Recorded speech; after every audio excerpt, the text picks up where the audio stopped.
Please welcome to the stage!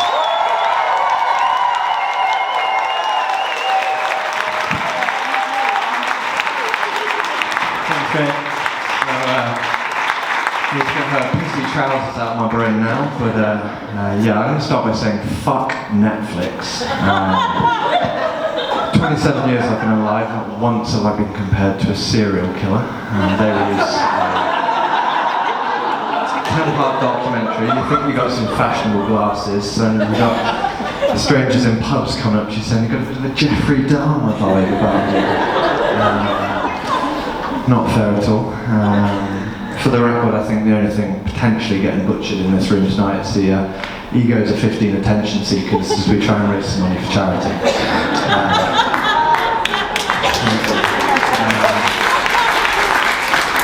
But in addition to that, unlike Mr. Dahmer, I'm very much into women, and I mean that sort of in a relationship sense, not the sort of stabby way. So much so that I actually brought my girlfriend along this evening, and she's great. You know, she's kind, she's funny, she's caring. Strap in, Jen. She's always allowed me to say what I want, be my own man, and never check up on me like, whose photo did you like on Instagram?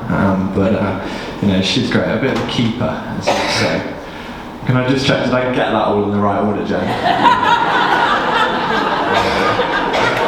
But there's two things we should know about Jenny.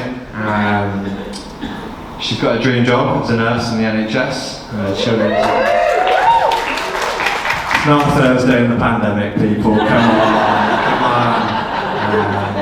And she is a foreigner from Greece, so fuck you, Devon. But no, my nan once affectionately called her, you know, one of the good ones. Before she could get a dream job in the NHS, she had to pass a series of exams. These are called the IELTs, and that stands for International English Language Tests. And that essentially proved that she could speak English properly.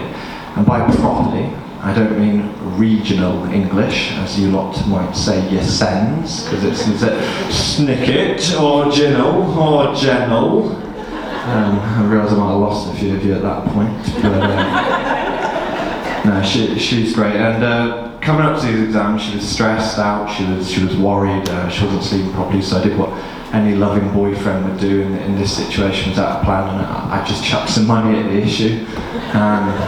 It took her for a week's holiday. So we get to Cornwall, we arrive there, we start going through the itinerary of the stuff that she needs to learn, and we stumble on the topic of idioms. And for those that you don't know, an idiom is a phrase or words that say one thing but they mean another. So these could be things such as dead as a dodo, meet your maker, kick the bucket, knocking at the door. Or as Jenny affectionately put it, why can't you English people just say thanks? I wasn't shagging more out for a week, I promise. But English is a confusing language. There's rules and there's words that sound the same but are spelled completely different. There's an order to the way we say things, and we don't question it because we've grown up with it. Jenny questioned it, and she asked me questions like, why is it apricot but not April? And why the fuck can't I say onion and cheese crisps? Well, I'll tell you, Jenny, it's the same reason you need to stop saying vinegar and salt, mash and pie, and sour and sweet chicken.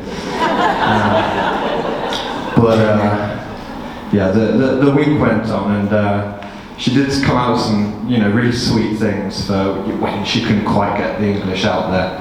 I remember one cold night she turned to me and she said, "My feet fingers are cold," which is it's a much nicer image than hand toes. We can all agree on that.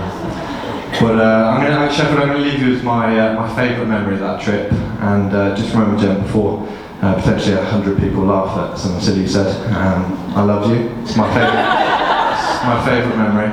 And if you are annoyed at me in the car, you are anti-charity.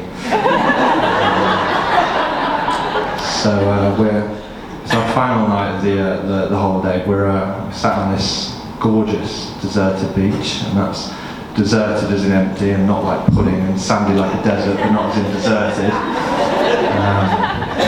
And we're having some food. It was chips and fish. And she says to me, Sheffield, I know you're dying to know what she says to me. The waves are lapping at the beach. It's a gorgeous crimson sunset. And she says to me, and she looks at me and she says, tomorrow's going to be a good day. Thank you, it's been such a good hold down here. What more like? And she says, it's going to be a good day. And I say, how do you know it's going to be a good day, Jenny? She replies, red sky at night, shepherd's pie.